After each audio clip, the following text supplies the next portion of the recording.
Boa noite, queridos e queridas ouvintes do Movimento Espírita, companheiros outros, que nesta noite optaram por nos ouvir, nos acompanhar nesse estudo. Nós hoje vamos falar sobre um tema que é uma busca humana desde muito tempo, desde que habitamos o planeta Terra, que é a busca pela felicidade. E aí nós trouxemos uma questão filosófica que é uma pergunta. E nós nos fazemos perguntas também há muito tempo. A gente busca por respostas há muito tempo. Então, esta questão é uma questão filosófica da humanidade também desde quando habitamos o planeta Terra enquanto seres humanos. É possível ser feliz? Então, meus irmãos, meus queridos, irmãos e irmãs, o nosso estudo desta noite vai tentar buscar, à luz da doutrina espírita, um pouco sobre essa questão da felicidade. E aí nós vamos lembrar que a doutrina espírita, no seu tríplice aspecto, tem também nas suas questões a filosofia. Então, é ciência, é religião, mas é também filosofia. E essas questões filosóficas são trazidas por Kardec, nos seus questionamentos aos espíritos superiores, nas 5 obras básicas. Então, nós vamos encontrar a primeira obra básica de Kardec, lançada, codificada e organizada por Kardec, com textos dos espíritos superiores, inclusive Jesus, o Espírito de Verdade, ela é toda construída e elaborada, já que Kardec era um educador, através de perguntas e respostas. E aí Kardec vai, nessas 4 partes do livro, diante das questões que a vida lhe apresentara, ele vai fazendo, ora questões filosóficas, ora questões científicas, ora questões de cunho religioso, de cunho espiritual.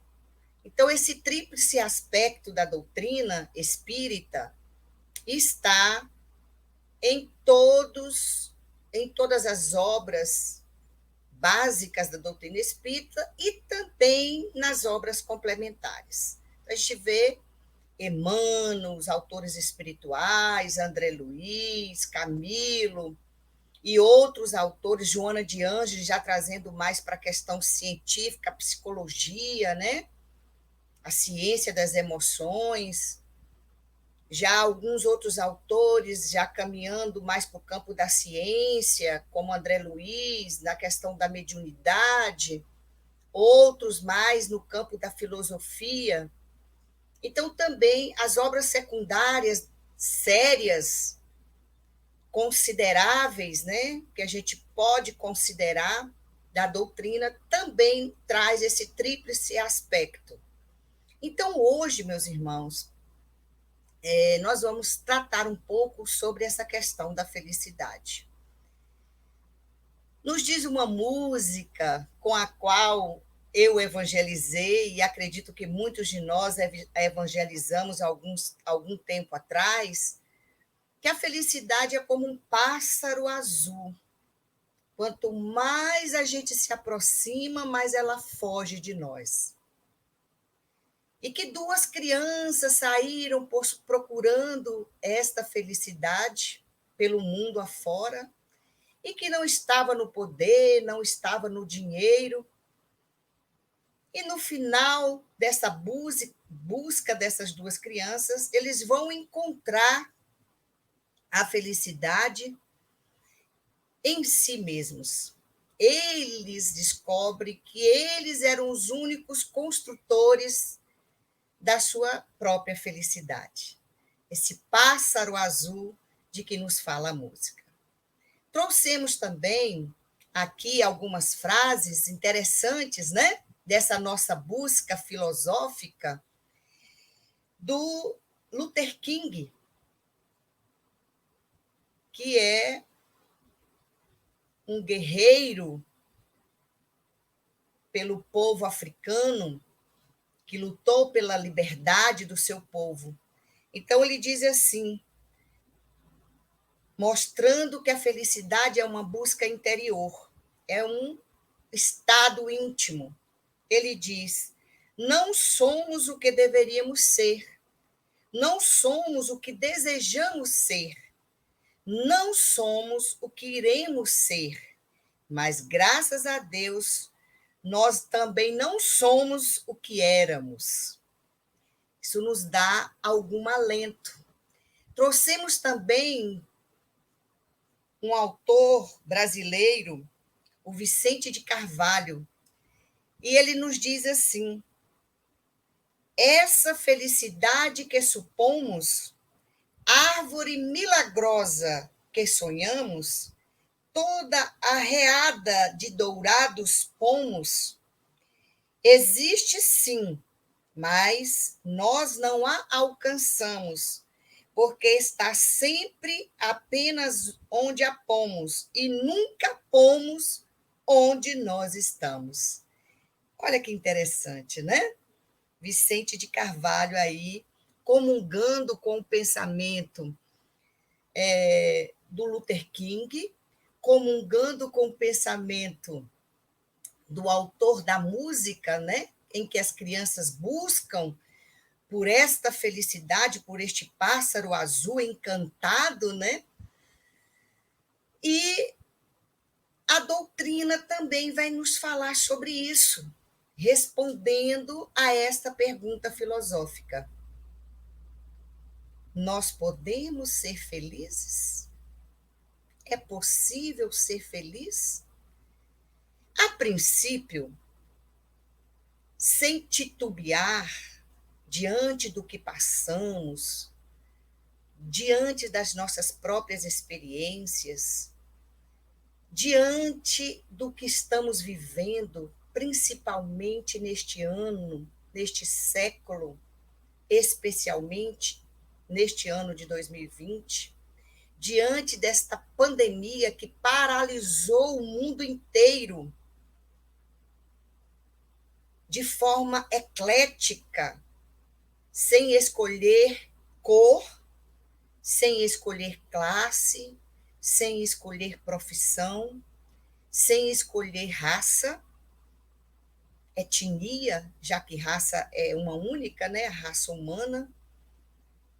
Esta pandemia ela veio envolver a todos na humanidade terrena, para que parássemos um pouco, colocássemos um freio nesse caminhar desarvorado pelo qual estávamos passando.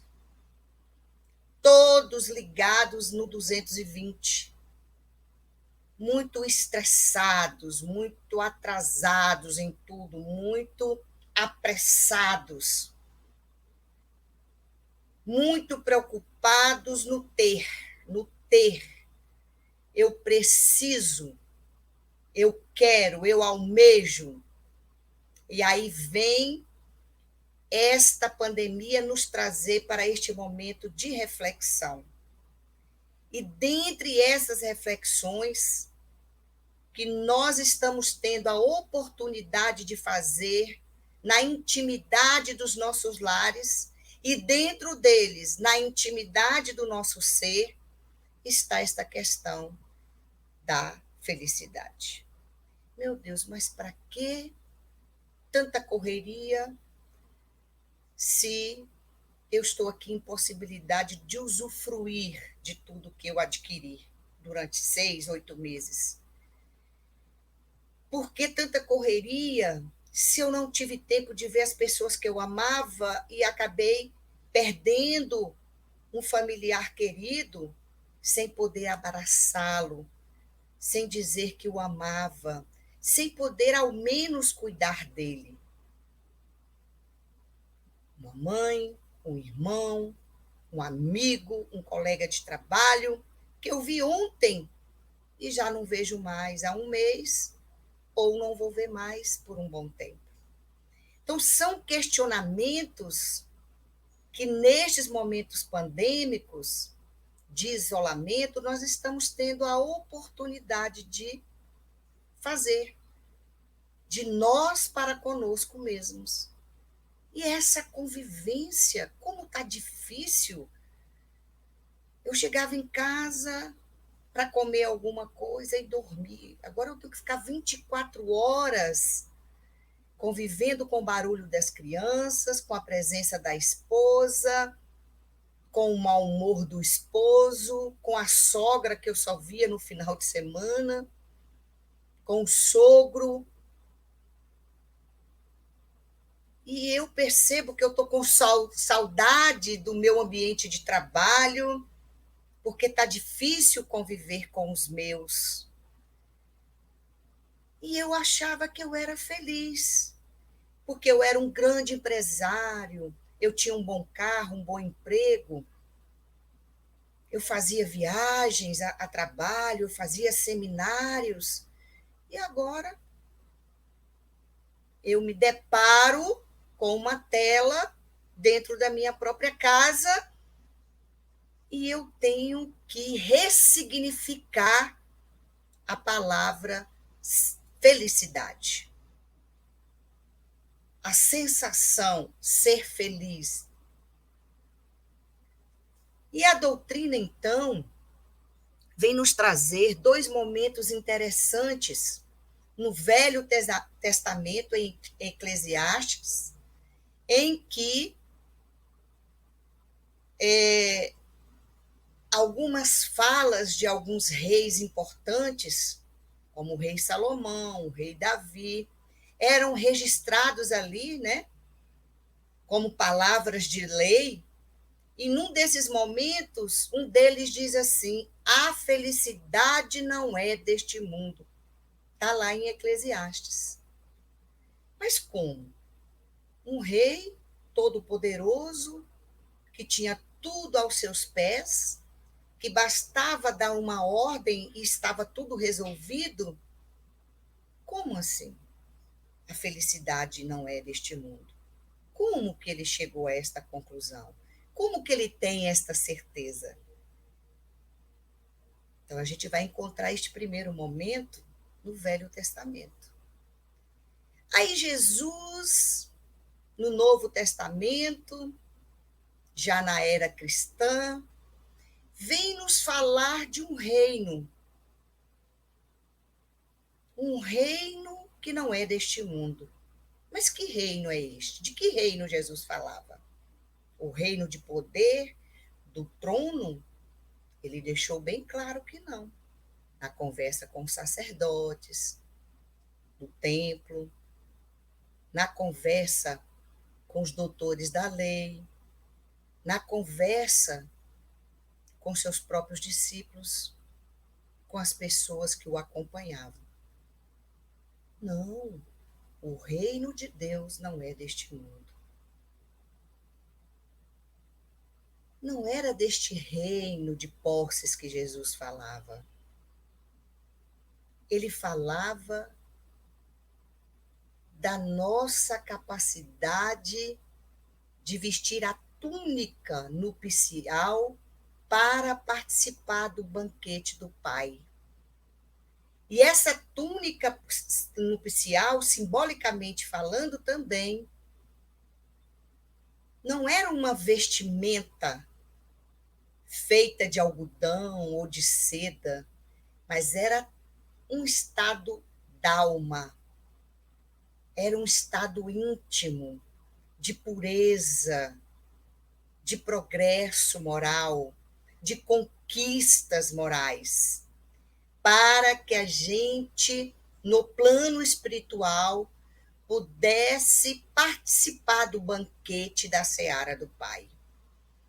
E aí a gente vai analisar esse estado íntimo, esta túnica nupcial, esta pureza d'alma, é a felicidade, é o reino feliz, que, como as crianças descobriram, só pode ser construída intimamente por nós mesmos a partir dos nossos próprios esforços. Não tem como alguém fazer isso por nós. E aí, meus irmãos, minhas irmãs, está o nosso grande dilema neste mundo de ilusões. Porque, infelizmente, a gente detém sobre o outro esse poder de nos tornar feliz ou infeliz.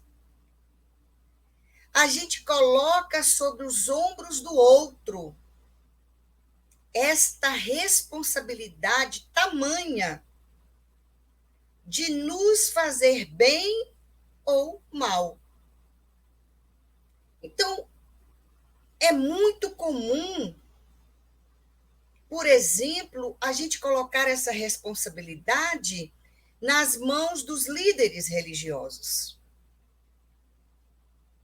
Então, o pastor vai me ungir, o padre vai me libertar deste pecado, eu vou me confessar, ele vai passar algumas orações e eu vou ser feliz novamente. O passe, o tratamento espiritual, o presidente da casa, o atendente fraterno, por certo, vai me livrar desse obsessor que está me prejudicando, um outro pobre coitado em que a gente sempre coloca a culpa da nossa dor, dos nossos desencontros, são os irmãos desencarnados, que nós chamamos de obsessores.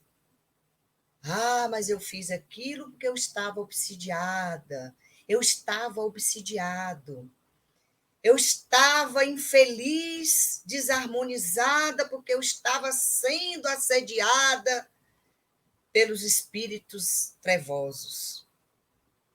Então, a gente vai sempre buscando esta muleta externa, este reino externo de ilusões, de poder, buscando na riqueza, na beleza, no domínio, no poder. Esses instrumentos que são capazes de nos tornar felizes. Ah, mas se eu acertar na loteria, eu seria tão feliz. Ah. E aí a gente vai narrando o que seria a felicidade para nós. Aí eu ia comprar uma casa de campo, outra casa na cidade, um apartamento na cobertura, uma lancha, um navio, enfim. Aí a gente vai citando bens que o ferrugem destrói, que a traça come, e que a gente não pode levar para o verdadeiro reino, que é a nossa intimidade enquanto espíritos eternos. E a gente nos diz o Evangelho, no capítulo 5, bem-aventurados aflitos, justiça das aflições, que somente na vida futura podem efetivar-se as compensações que Jesus promete aos seus aflitos da terra. Sem a certeza do futuro.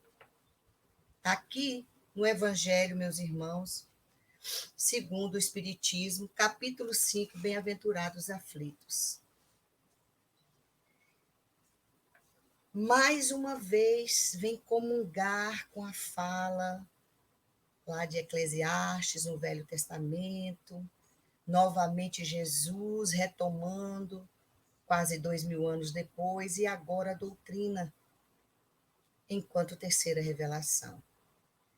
Se a gente ficar buscando a felicidade, este pássaro encantado, nas coisas imediatas da vida, no aqui e agora, sem considerar a felicidade como uma construção pessoal para o futuro, nós estaremos sempre como pessoas frustradas, decepcionadas e infelizes. Porque a infelicidade nada mais é do que a frustração de não conseguir aquilo que a gente planeja alcançar. Mas, infelizmente, a gente está sempre planejando, como nos disse o poeta, colocando algo onde a gente não pode alcançar agora. Nós pomos onde nós não estamos, nos diz o poeta. Então, vivemos de uma realidade que ainda não é possível para nós. Então, é possível ser feliz? Nos diz a doutrina que não. No estado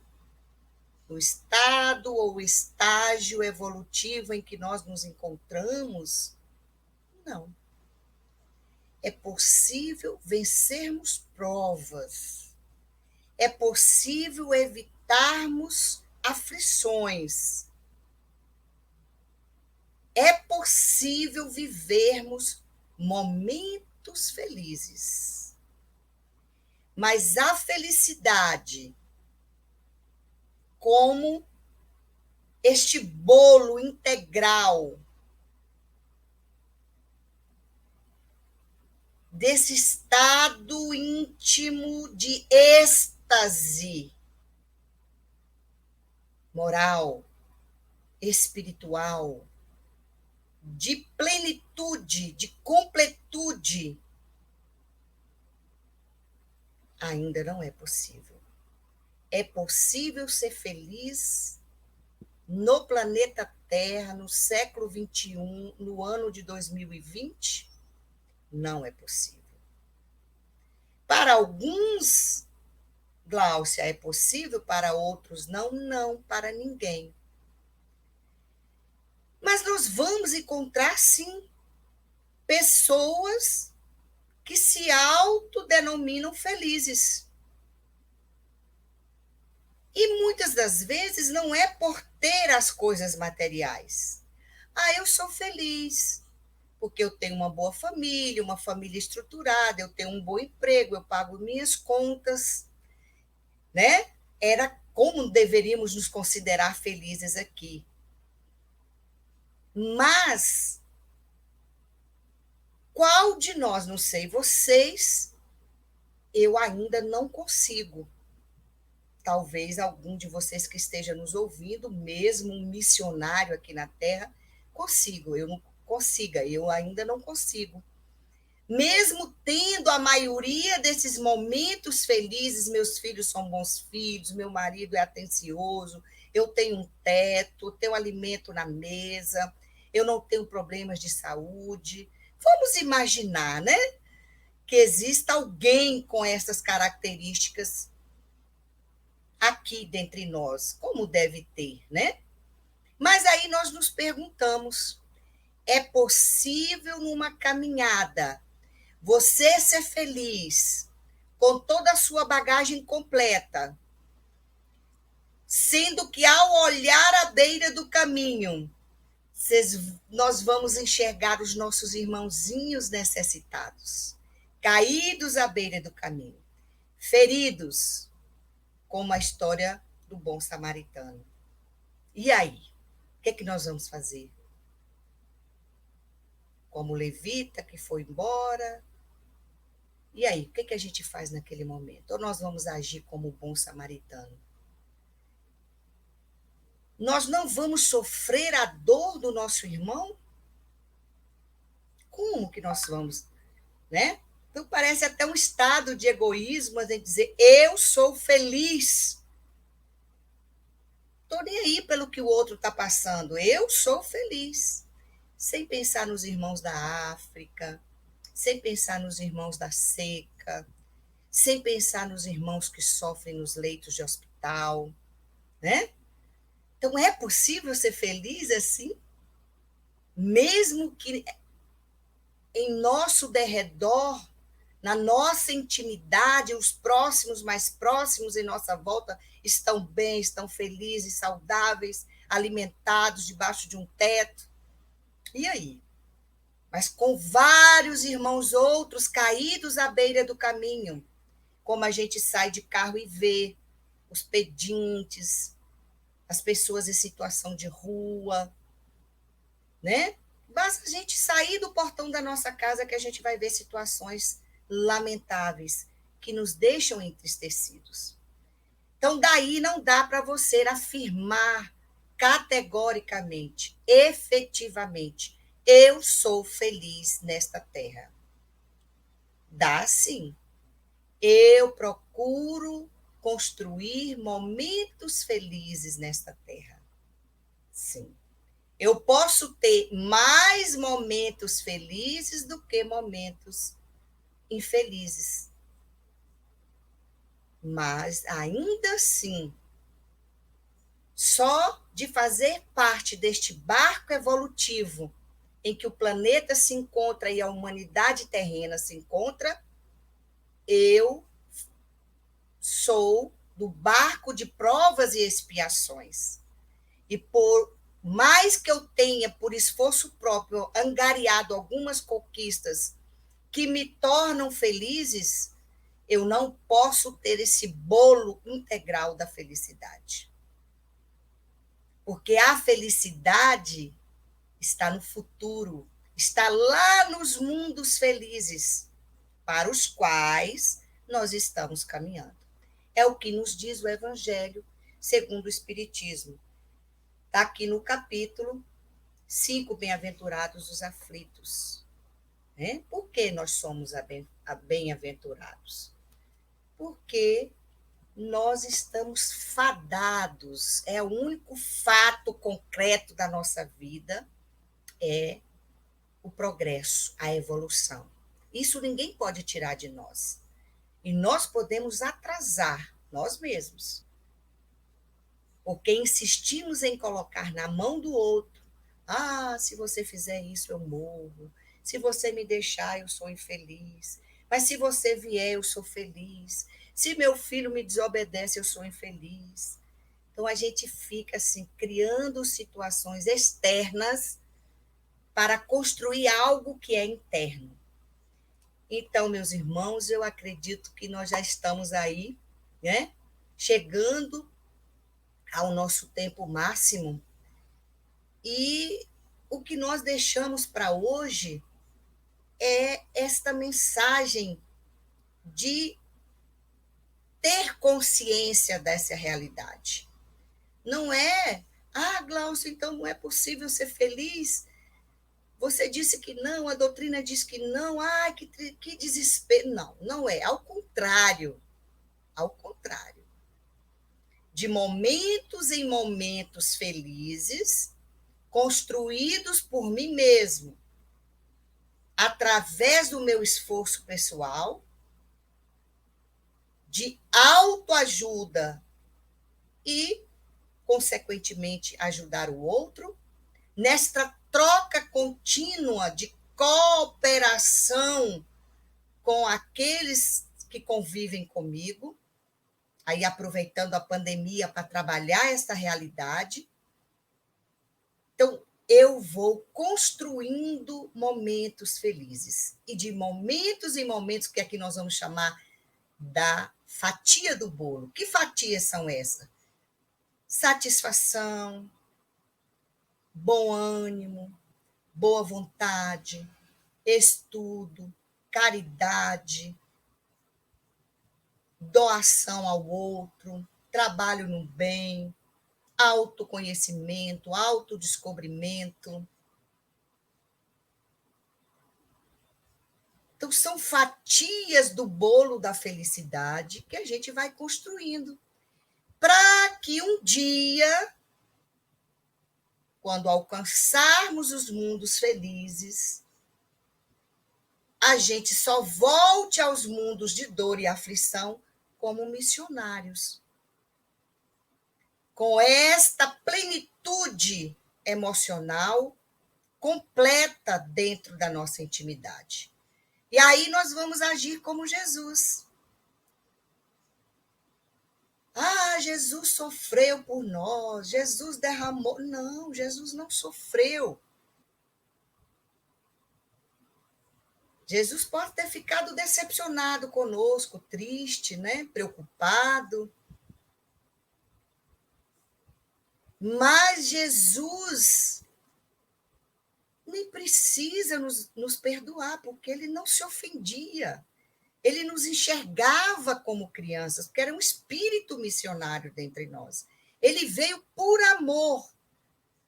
A sua completude sentimental e emocional já estava fechada enquanto espírito.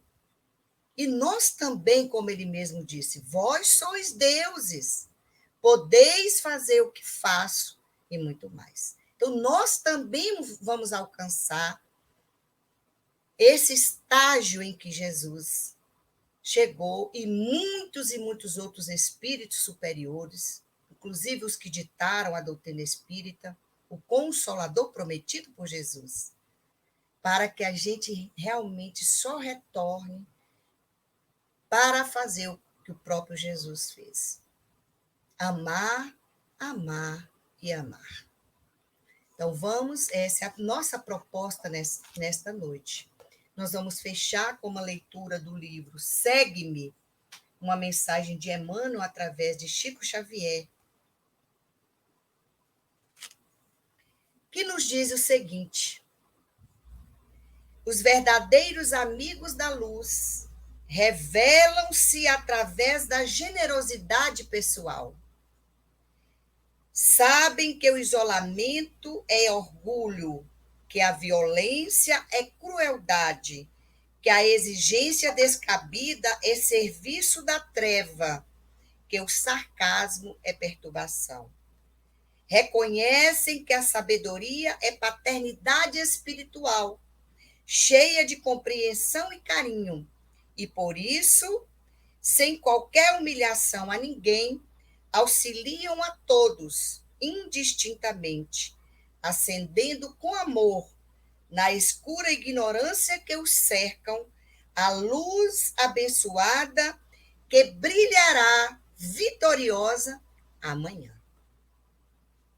Então, meus irmãos, amanhã é o tempo de sermos felizes. Mas hoje se faz urgente que comecemos a construir esta felicidade, este pássaro azul encantado que um dia nós teremos sobre os nossos ombros.